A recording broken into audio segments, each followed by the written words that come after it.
Welcome back to September 3, Tuesday. It is 4AR Aerospace and Defense News. Today we are looking at the Rolls-Royce Scandinavian aerospace partnerships come together, environmental reasons. Then we're moving into superconducting motors, also for environmental reasons. Over to UK, where we have a 300 million flight technology challenge off and running, care of Mr. Boris Johnson, UK Prime Minister. And lastly, the PwC Investment Attractiveness Report, updates on that. See you in the news. Don't forget, if you appreciate it, give me a thumbs up. If you like it, please share it. Let's get on with the news.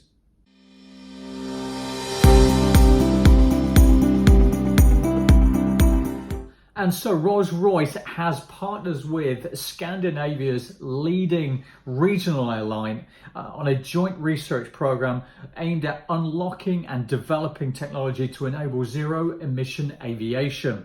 Announced on Wednesday, August 28, last week, the partnership's initial research phase is already underway, involving UK and Norway-based teams working together. Rolls-Royce is providing research and technological expertise to help the airline along.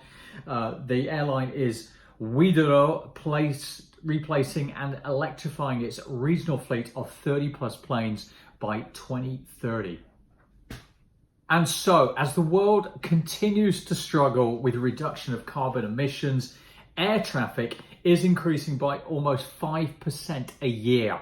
Ultimately, fully electric civil aircraft are planned, but hydroelectric propulsion is expected to enter service the first thing.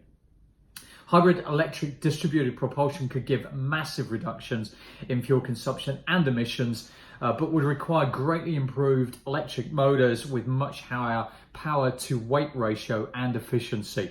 So the Advanced Superconducting Motor Experimental Demonstrator, ASAMED, funded by the European Union, is developing a new fully superconducting motor with a power to weight ratio of 20 kilograms per kilowatts per kilogram, I should say, and an efficiency that's better than 99%. So ASAMED has now produced the 1 megawatt superconducting motor that will undergo testing earlier next year. Let's see how we do. Next up, a 300 million flight challenge has been launched by Prime Minister Boris Johnson, committing government support to UK aerospace industry development of new technology. This was announced as part of the aerospace sector deal agreed between government and industry in December of 18. The Future Flight Challenge received 125 million from the Industrial Strategy Challenge Fund and a further 175 in industry investment.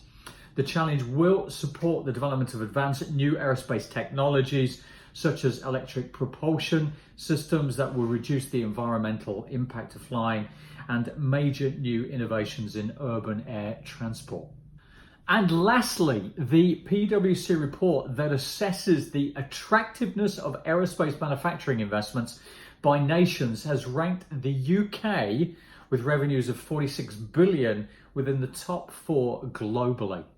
The 2019 Aerospace Manufacturer Attractiveness Report assesses a range of aspects such as cost, economy, infrastructure, labor, industry, and tax policies, and it ranked the US as number 1. It ranked Canada as number 2, Singapore as number 3, and the UK coming in as number 4, following behind them with Germany and Netherlands respectively in 7th and 8th. Crucially, this analysis takes into consideration the geopolitical risks, such as, you guessed it, Brexit, with the UK judged to remain a strong investment competitor as a result of its robust A&D industry. So, come what may, hey? Forgive the pun.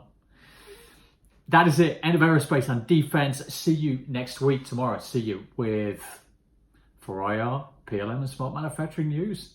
If you appreciate it, thumbs up. If you love it, share it. See ya.